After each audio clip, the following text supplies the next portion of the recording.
faly miaravantsika rehetra indray amin'ny anarana mahafinaritra Jesosy Kristy ilay tompony izao rehetra izao.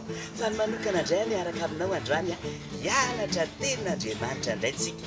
Io Jesosy Kristy io tamin'ny nisy tetỳ ambony tany dia nantsoina izy hoe mpampianatra satria i Jesosy dia mampianatra ny olona zavatra be dia be mihitsy ary hatramin'izao fotoana izao tsika mbola mianatra ao amin'io Jesosy io.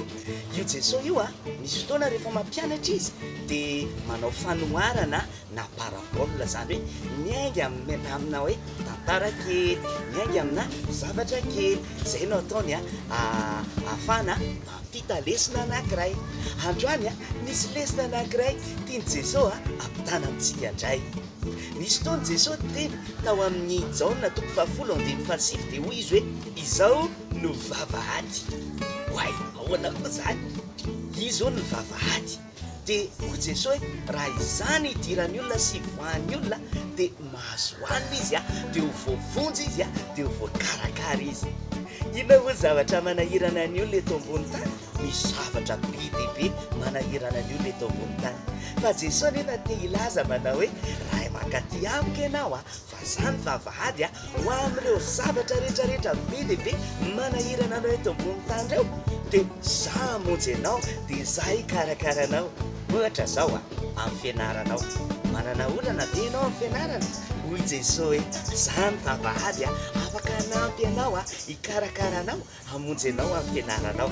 Mety manana olana manokana be ianao tsy fantatro, mety misy marary, mety misy zavatra be dia be olana trian'ny olona ety ambony tany dia Jesosy no vavahady afaka voana, afaka tonina, afaka hidirana hanampy antsika amin'ny fiainantsika andavanandro isanandro. Fa ny zavatra tena mahafinaritra izy ihany koa ny vavahady ahafahana hidirana makany an-danitra. Zany hoe hatretỳ an-tany ka hatrany an-danitra i Jesosy dia vavahady afaka hidirantsika hamonjy antsika ary hikarakara antsika. Ka na mbola ankizy kely ary ianao dia tena afaka manatona an'io Jesosy io hamonjy sy hikarakara anao. Dia mino fa nahafinaritra antsika ny tenin'Andriamanitra nianarantsika tao amin'ny Jesosy androany ao Jaona 10:17 ilay izy manao hoe izao no vavahady.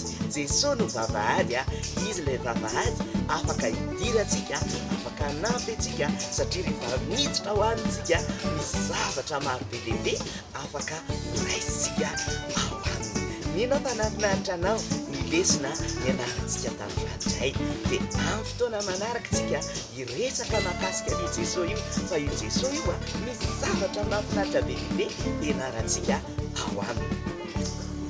Dia manao veloma antsika rehetra indray ary hotahian'Andriamanitra daholo na ny ankizy na ny olon-dehibe na iza na izytsika mety manaraka an'izao fandaharana izao dia miraso antsika rehetra hotahian'Andriamanitra daholo manaraka indray.